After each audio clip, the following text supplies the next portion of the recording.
All right, we are broadcasting live. Welcome to Phil's First Party Parlay, where we talk all things timely and topical in the insurance restoration industry. I'm Phil Sanoff, trial lawyer with Morgan & Morgan's Insurance Recovery Group.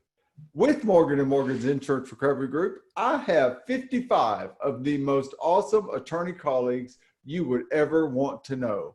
We are in 25 offices, 13 states, all across the country. If you have any problem, even though we're focusing today on business interruption claims, if you have any problems with any insurance claim, you need to come see us. You can reach us through our website, forthepeople.com, hit pound LAW from any cell phone, anywhere, or get me on my personal cell, 713-825-3444. Morgan & Morgan Insurance Recovery Group. We're here for you wherever you are.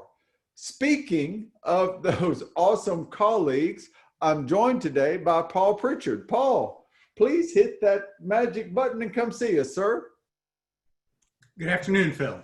Good afternoon, sir. Good afternoon. I should say, speaking of those 55 awesome colleagues, I'm joined by one of them today, Paul Pritchard, who really is the most incredible legal researcher, writer, and analyzer that I've ever worked with. I'm just so delighted to have Paul as a resource for myself, for our colleagues, and for the clients that we represent. Thank you for being here to talk about business interruption, Paul. You are too kind. Thank you. You're welcome. You're welcome. We have some we have some participants here that are going to be with us during the show today. Let me address for the participants. Paul, you know how this works. You've been here before to talk about business interruption. We're going to have a few points that we discuss on new developments and remind folks of what we've talked about before and the new developments that we've come across with business interruption.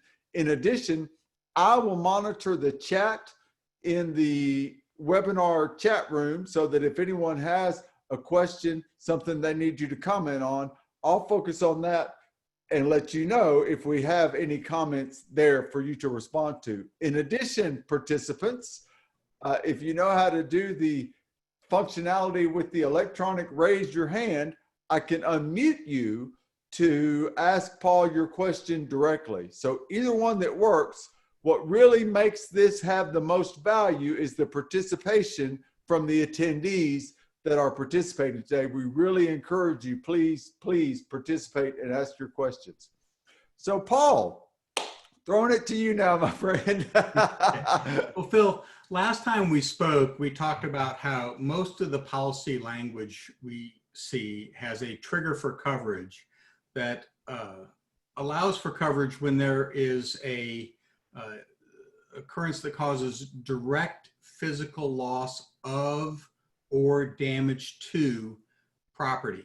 And we discussed that disjunctive conjunction, or that it was either direct physical loss of property or damage to property. And we focus on the direct physical loss of. I gave the example that if I had a Rolex that was stolen, that would be a loss of property, but not damage to property, and how there are courts throughout the country that make that distinguishment and understand that a loss of possession or a loss of the function for its intended purpose of the property is direct physical loss of property, and how a very few courts in a few jurisdictions didn't subscribe to that theory. I kind of floated out a little teaser that this next time we got together, we would be talking about physical damage to property. And it seems kind of an overwhelming burden, and whether or not a business entity would actually want to prove that they had coronavirus on their property for physical damage to property. And you and I have both talked to so many policyholders with business interruption claims that have been so hesitant. I didn't have direct damage. They're not going to do this for me. I don't want to prove that I've got it in my restaurant. And so, yes, that is such a timely and important issue with so many of the business interruption claimants potential claimants that we've discussed this with.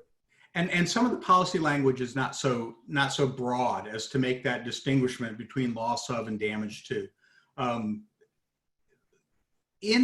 When we look at insurance policies, we construe them as a whole. We try to look at the intent of the parties. We can look at other sections of the insurance policy to determine intent. We can even look to other insurance policies and other insurance policies from other states and jurisdictions to see what trends are in the industry, and know that if an insurer in Georgia inserts a exclusion for pandemic, that an insurer in California could have done the same thing had they so chosen. And Fantastic. so Right. one of the things we looked at was digging into these policies and seeing how loss of use fit into the trigger for coverage on these policies. And we see in the commercial general liability section of many policies, which is not what the claim is being made under. The claim is being made under property damage and business interruption. But in that very same insurance policy, as a part of it, is the commercial general liability policy. And we've seen this, I'm checking my sheet here, CNA, Hartford, Bankers, a bunch of the policies have a specific definition for property damage. And they say property damage means, quote, loss of use of tangible property that is not physically injured. And so many of these businesses get package policies. As you say, they have all of these policies in their insurance bundle, and it's defined in the same package bundle they get. Right. And when insurers say, well, you didn't have any physical damage to property because loss of use is not physical damage to property, we've actually got a statement from that insurer saying property damage is loss of use that doesn't result in where property is not physically injured. And so it doesn't require a physical alteration of the property as the insurer would like us to believe. Right. So that was a big finding. And another one of these things, and this is a consideration we think of, it primarily jumps out to me at restaurant and bar policies, facilities that have perishable goods that have gone past their expiration time because the businesses have had to close. And with those items, we've got a definition from the International Risk Management Institute, and it defines direct damage as physical damage to property as distinguished from time element loss, such as business interruption or extra expense, which is where we're making our claim, that results from the inability to use the damaged property. So if you weren't there every day using your property and you've got some aspect of loss of use of that property, which is what we have throughout these cases. Right. The International Risk Management Institute considers that, quote, direct damage. And so industry-wide, despite their protestations to the contrary, the industry knows that a loss of use as property is considered direct damage or direct physical damage to the property. And I've had those International Risk Management Institute, I've had that I often refer to as IRMI, IRMI. I've had experts use IRMI bulletins as authoritative material for part of their reliance on expert conclusions testifying at trial. Insurance companies have had their experts rely on IRMI bulletins as authoritative material and authoritative text for part of their experts' testimony. And yet when we are trying to pull this in to just use the information that they have in their policy and the IRMI bulletins that they rely on, no coverage. That's what our clients, that's what the insureds are facing these days.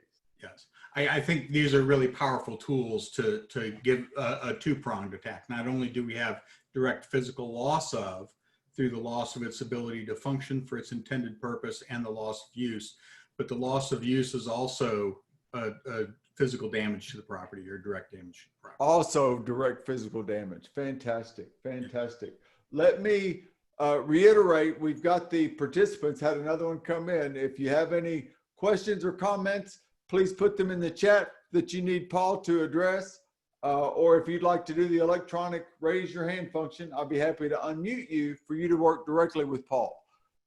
Paul, please keep going. Anything else we need to cover for folks today? You know, that was really what we left unsaid from our last meeting. I think in the future, we have the opportunity to talk about what to do when there is a direct virus exclusion that seems absolutely insurmountable. A virus exclusion, a pandemic exclusion, a contamination exclusion that specifically mentions virus. These various exclusions that the insurers are relying on, last time we discussed that some of them only refer to physical damage to the property or physical damage on the premises. Some seem very broad and sweeping and affect everything. Believe we've got a way to work around those as well. We are currently employing that in some of our cases, and we're fleshing out some of the nuances. So I think it might be a little early to field questions about that and talk about that now, but if you'd have me back in the future, I'd love to come and address those issues too. You know we're having you back, brother. You know we're having you back. Well, let me make a quick last call for questions. In the event there are some questions or comments for you, Paul, and then we will wrap this as a very relatively comparatively brief, pointed, helpful parlay today. So here we are, participants. I see you over there. I know you see yourself. If there's anything that someone wants to have Paul address, please put it in the chat and or raise your hand with the electronic function. I always say raise your hand and they're just electronic there, but there is a function that says raise hand. Right. Well, Paul, I don't see anything. I think you've addressed whatever concerns we had. We are always grateful to have you. We will make sure to give a little more notice than I was able to give today on some of the technical difficulties I had to make sure that we've got more time for more folks to get in, and it will give us time to flesh out the different theories that we're working through. Some folks thought we were a little bit asleep or late to the game, but we really worked through everything. Folks don't see all the days, day after day, that we were all together reading through all these exclusions and really trying to finally figure it out the way we were going to get around them. So we're good. We're good. Okay, I was waiting one more time. Nothing else here. Paul, we are brought, I forgot to mention this in the intro, we're brought to you by Morgan & Morgan Insurance Recovery Group. We are grateful that they sponsor and put the webinar on. Anybody has any questions or comments at any time, I've given my contact information.